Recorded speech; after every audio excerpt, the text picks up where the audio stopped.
Kerja bakti membersihkan akses jalan agar bisa dilalui oleh kendaraan ini dilakukan oleh warga Kampung Rahayu Lebak, Desa Ciampea, Kabupaten Bogor. Sebelumnya, akses jalan Rahayu Lebak ini ditutup dengan portal hingga membuat warga sekitar tak bisa melalui akses jalan ini.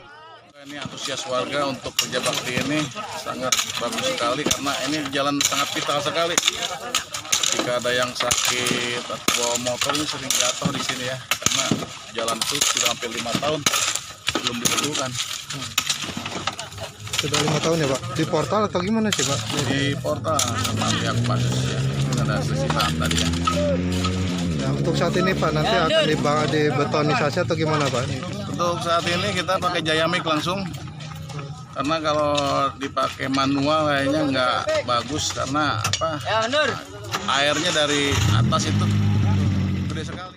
Rencananya pemerintah Desa Ciampea akan mengajukan anggaran pembangunan infrastruktur kepada Pemda Kabupaten Bogor agar jalan ini bisa dibetonisasi.